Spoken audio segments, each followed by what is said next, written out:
দীর্ঘকাল যাবৎ নির্যাতিত নিপীড়িত ছিলাম। শুধু রামচন্দ্রপুর স্কুলে দেয়া আমাদের ছেলেমেয়েরা লেখাপড়া করত। প্রত্যেক বৎসরই তাদের সাথে আমাদের বিচার আচার করতে হইত এই জুলুম অত্যাচারের জন্য। সেই অত্যাচার থেকে বাঁচার জন্যই এই এলাকার এই স্কুল। কথা ঠিক না ঠিক? এখন আমি বেশি কথা বলতে চাই না। আমরা এখানে স্কুল করার পরে রামচন্দ্রপুর কর্তৃক নির্যাতন থেকে আমরা হেফাজতে আছি। এখন কি নতুন করে আবার ফর্দাবাদের নির্যাতনে পড়ব কিনা আমার জিজ্ঞাসা। আমি বলতে চাই যে এইখানে যে ছাত্রীরা আছে তারা আমাদের মেহমান, এই গ্রামের প্রত্যেকটা সদস্যের মেহমান। কথা ঠিক নেবে ঠিক?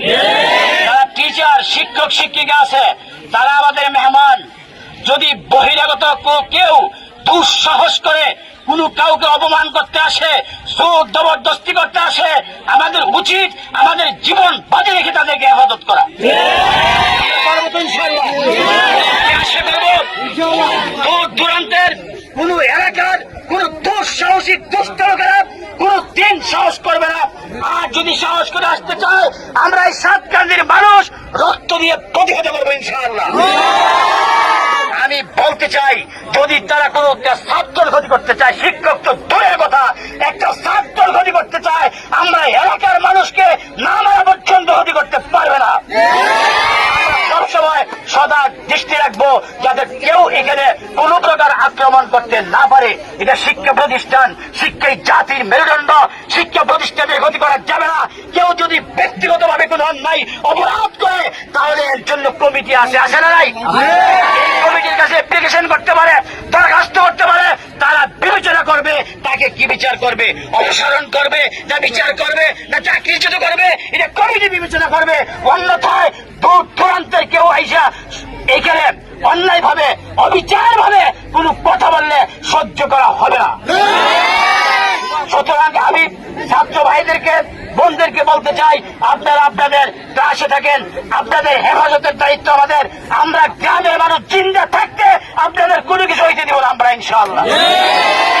অন্যদেরকে বলবো আপনারা একদম নির্ভয়ে ক্লাস করতে থাকেন। আমরা এলাকাবাসী দেখবো আপনাদের ইজ্জতের হেফাজত আমরা করব। যতক্ষণ পর্যন্ত দুনিয়ায় জীবিত থাকবো আপনাদের হেফাজত করবো ইনশাআল্লাহ। আর দূর দূরান্তের যারা এখানে দুঃসাহস করে অন্যায় ভাবে আসতে চায় আমি তো বলবো বিএমপি এখনো ক্ষমতা আসে নাই, ক্ষমতা আসুক, দোয়া করি আসবে। পদ্মাবাদে যেমন কমিটি আছে এই সাতকান্দির মধ্যেও কমিটি আছে।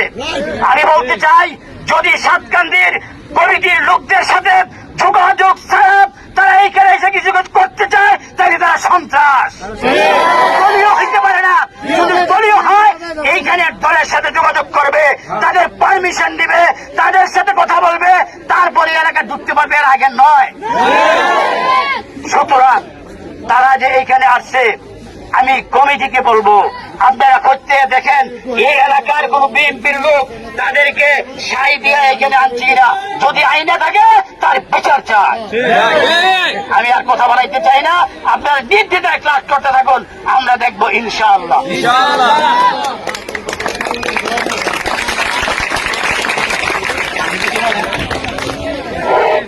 বিসমিল্লাহির রহমানির রহিম। আমার ছাত্র ছাত্রী ভাইয়েরা তোমরা নিশ্চিন্তে স্কুলে